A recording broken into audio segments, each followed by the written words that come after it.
I'm making something random because I didn't really expect to be making this, but I just saw something that really bothered me, and it's frustrating. I probably should have done this for this actually. Oh, no video, just audio for them, anyone wondering.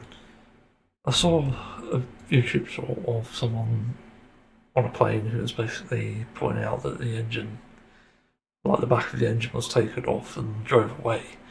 And just as they were about to take off, she pointed this out to like the flight attendant, and a lot of people were agreeing with her, basically saying this was the right thing to do, and it's good to be skeptical, even like, as a passenger,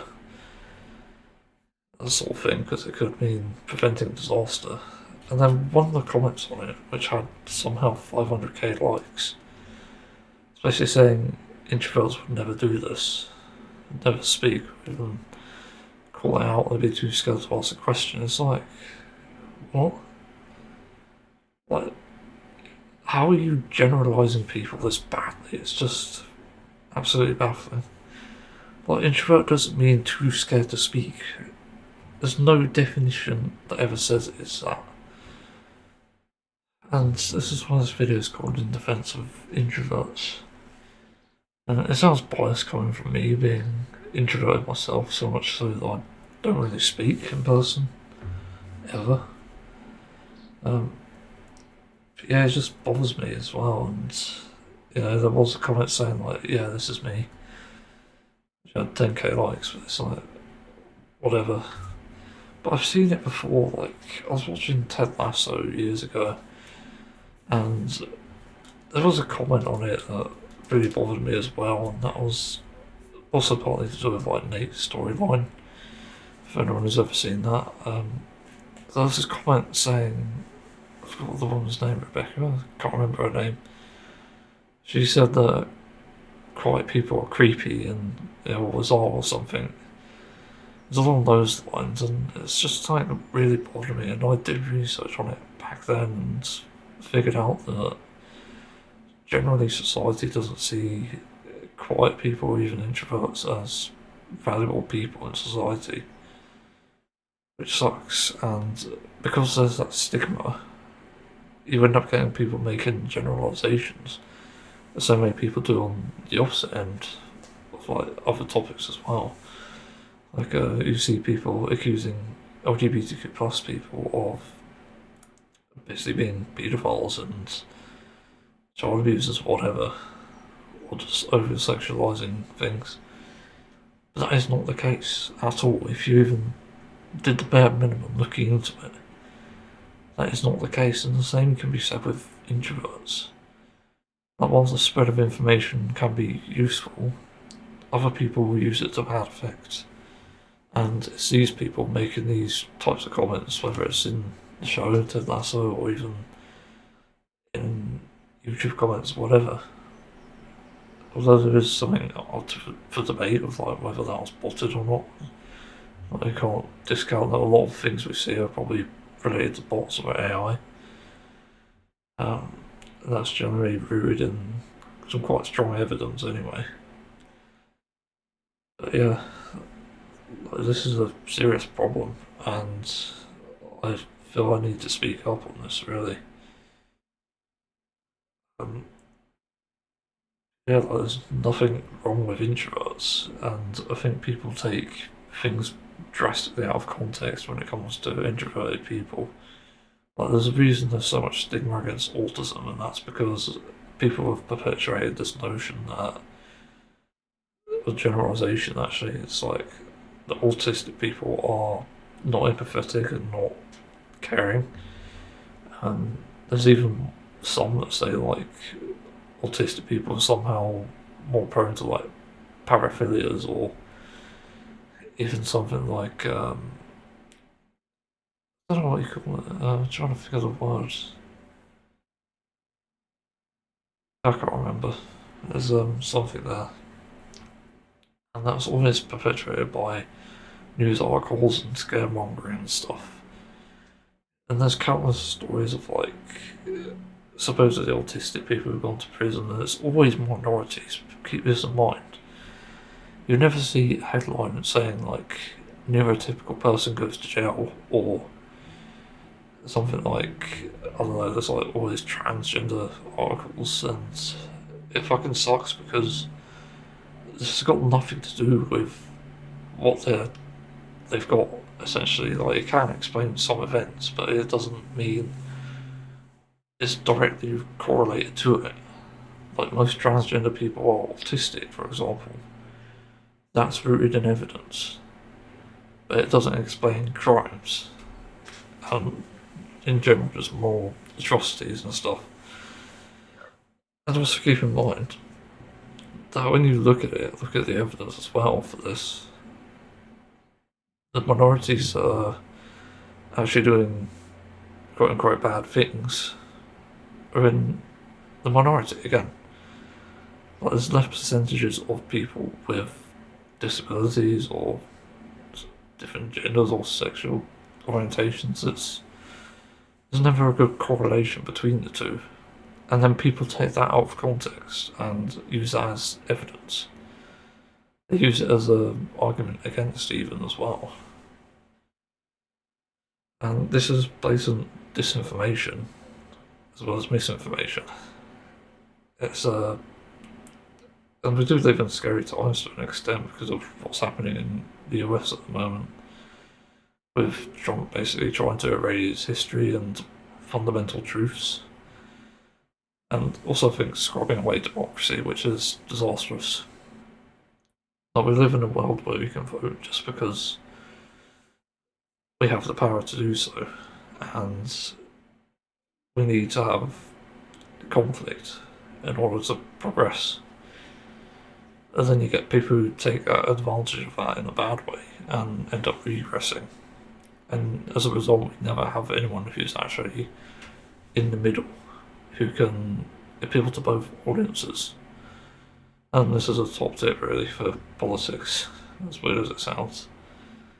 The most common thing I see is in like higher positions like government or whatever, there's never anyone who appeals to both sides, and the missed opportunity there is that nobody does that. So if you want to appeal to Christians or atheists, you make it so that we can live in a world where the two can tolerate each other rather than divide. So instead of like sending them to different towns, you instead enforce protections for both, where atheism could be a protected belief as well as religion. It's simple, really. Or even deism, there's like other things, other subcategories. And I think people have a problem with just identifying truths every now and then, because there's so many conflicting views, and you hear it from like family and friends and stuff. And I wasn't taught the right things from a young age, if I'm being entirely honest.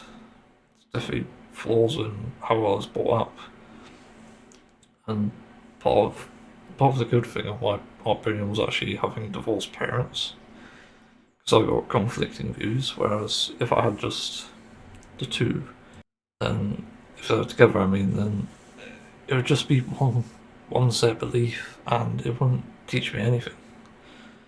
You know, as an adult, I began to have doubts about what I believed in terms of religion. And I didn't really think that it mattered that much. And when I thought about it more and more, the more I realised how set in truth these beliefs weren't. Essentially, both of them were wrong. Like, religion couldn't be proven, and neither could atheism. And that's why a lot of people tend to identify as agnostic atheist, myself included.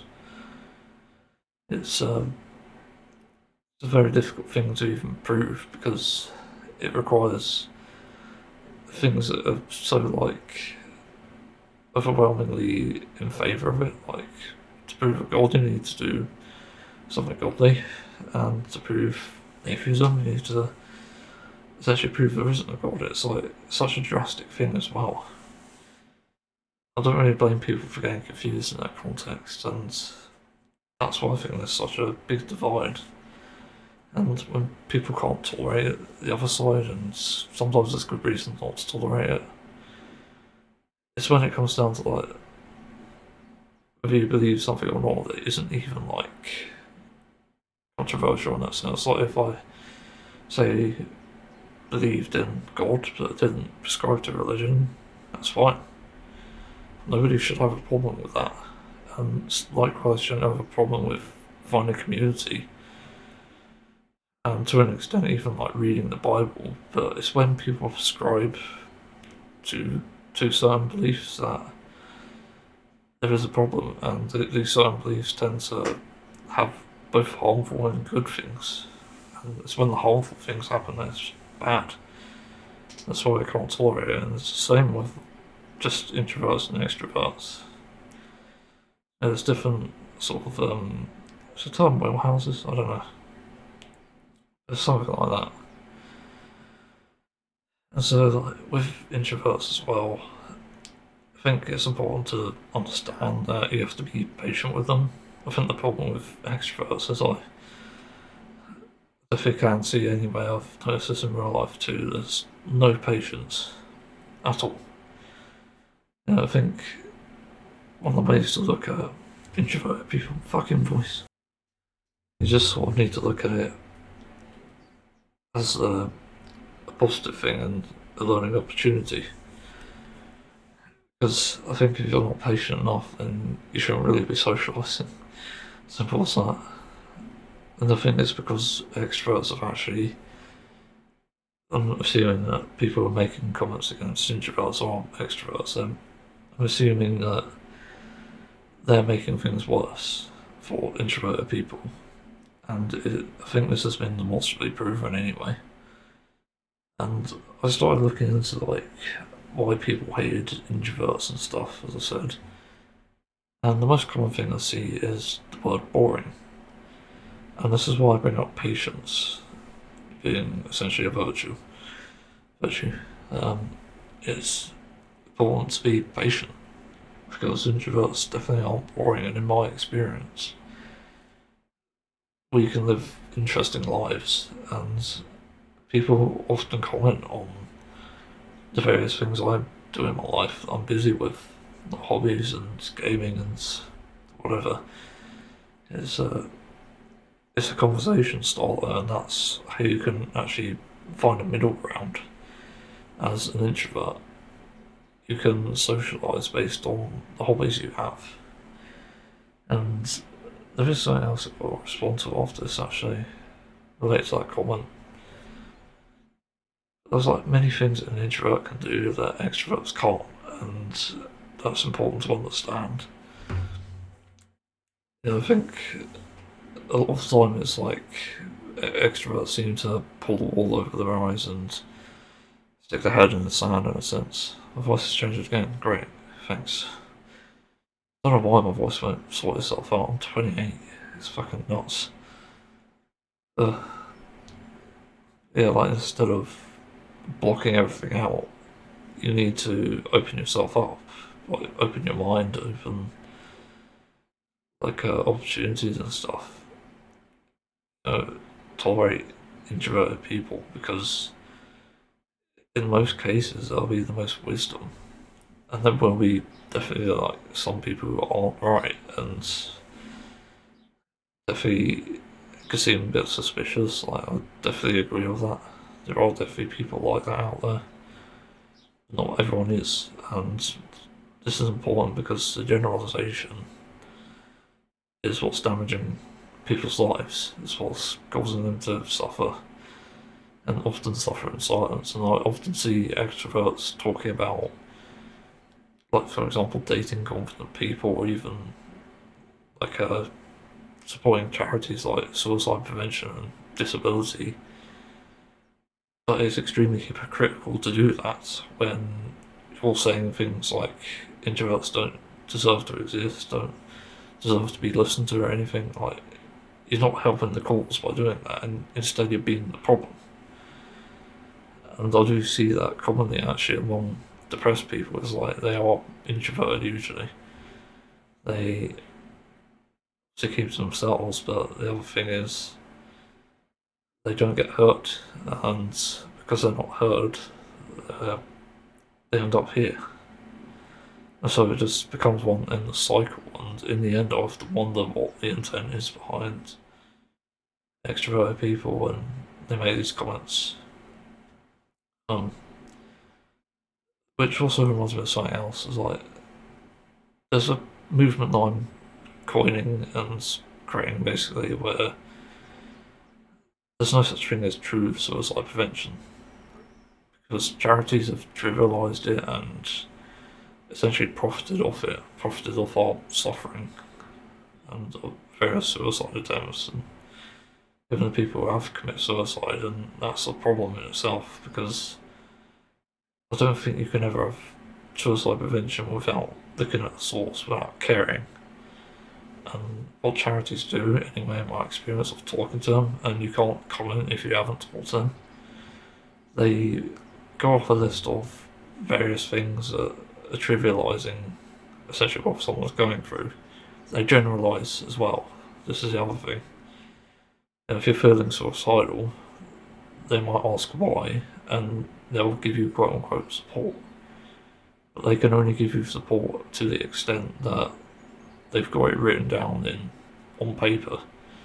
So say you've had a breakup, for example, it's really rough on you, and you're not feeling like you want to be alive anymore. They're going to read off things on like that list as saying like, oh, it's okay, things will get better. It's going to say other things like, I don't know, like the term, there's plenty more fish in the sea. As people seem to say, that's a term that's gone out of fashion probably. And also like you've got your whole life ahead of you, you've got your family and stuff, but these don't really cut it when the source of the problem was the breakup, and whilst we definitely can't bring people back together, there has to be a better solution, and I think what people need to do is identify what can be helpful in that situation rather than trivialising what helps other people and stuff. Like, if I was having a breakup, for example, I'd think about what helps me in my day to day, what I focus on most and enjoy most, and it tends to be high focus activities, and these tend to be something like playing guitar or even playing games that are pretty much high intensity. You know, as weird as it sounds, it's probably good if you play a Souls like if you're depressed sometimes. It's not for everyone, it's not for me, definitely, because I struggle with it. I get depressed, I'm too bad at things because of a confidence issue. But for some people, it can be possible that playing even something like a Souls like, or even an MMO for that matter, could be such a good focus and take your mind off it. And that's really what I call like true suicide prevention. You know, you look at the source and you look at the treatments and the preventative measures, and it's not necessarily tied to pharmacies either, or medication for that matter. You know, sometimes it's just a matter of perspective and changing your view on things. And you know, after having been in over 4 relationships in my lifetime, I can tell you one of the best feelings is actually not being in one, because you get time to yourself, you get time to spend on things that matter. Like games matter a bit more than relationships to me anyway. Not every relationship, but that's depends on the person really. You know, I know people who've been brought up by pretty bad families and haven't had very good friends, and essentially games are the only thing that they care about. And can you blame them? And that's why generalizations again are dangerous. Not everyone's going through what that person's going through, what I've been through for that matter. It's always different, and that's why suicide prevention doesn't actually work. It's not something that helps. And again, it's the trivialisation and generalisation that makes it so useless. And going back to like the introvert extrovert thing, again, there's no such thing as a person that sort of symbolises introverts, and the same way can be said for extroverts, because I've met extroverts that can actually really care, really look out for you. It's not always the case, as I've experienced, but usually there's people who do care. And it's the ones that don't that give a bad name, and it doesn't require demonising and stuff. I see this a lot in actually the social autism community. There's a lot of people who say that we can't keep demonising neurotypicals, but there's some who say that neurotypicals are the worst thing that's ever happened to their life and stuff. It's like such a big divide, and really there's no good fix for it. But the only thing I can say is really like both sides need to do equally as much to reach a middle ground. Give the evidence, give support, and just try not to judge someone based on even one thing that they've said in that sense. And yeah, like the same here. I saw that comment and I thought, I didn't think like what type of guy this is. I just thought this is a horrible comment to make. It feels very generalised and stuff, and that's really all you should say it is. It's just a terrible comment. It's not a terrible person, inherently or necessarily. You definitely can't assume that sort of thing. But even assuming someone bad is actually a bad thing. But yeah, on the comment though, oh fuck, I'm ADHD man, I completely forgot. Again, I was going to say something else about that comment. I have to think. Okay, I think I remember what it was. It took a minute to remember. I was actually backtracking. That's a useful way, actually. Like, fun fact, if you ever forget something, try to backtrack. Because if you go on that journey again, you might remember. I've seemed to notice that there's a pattern to it. You seem to remember more if you've tried to replicate the situation where you remembered it. For example, if I was trying to remember to put something like I take my towel off the radio, I tend to try it on there after I've used it, and I sometimes forget that I've tried to do that, and I backtrack and then I remember I have to do that. I sort of repeat that. I also do that for ideas I get to, within things I wanted to say or do. I'm trying to think. I'm making a story at the moment. I get ideas for it every now and then, and I only remember later that I remembered that I need to make something for it. I write it down or explain the idea, and then I backtrack, and then it actually comes back to me through backtracking. Anyway, back to the comment though. It's about this generalisation that introverts wouldn't speak or be too scared to speak. I'm definitely someone who wouldn't be too scared to speak. It's interesting thing actually about me. Even though I'm stupidly quiet and won't really ever sort of comment on things, I have spoken to people about things that I'm concerned about. It's not necessarily about personal life, but it's like general things. I remember I was in a restaurant once eating out with people I know, and I asked for the music to be turned down, and they did. Like, it's quite unusual. I don't like loud music in restaurants, it makes no sense ever. Yeah, like that's a handy thing to have actually, is to be able to speak when I need to. Sometimes I do have shutdowns where I can't speak or move for that matter. Sometimes, or most of the time actually, I can just speak when I need to. And that's a generalisation I don't really agree with. It's sucks to see, really, these sort of comments and these generalisations. Yeah, I think that's all I've got to say about this. Yeah, thanks for listening. See you on another time.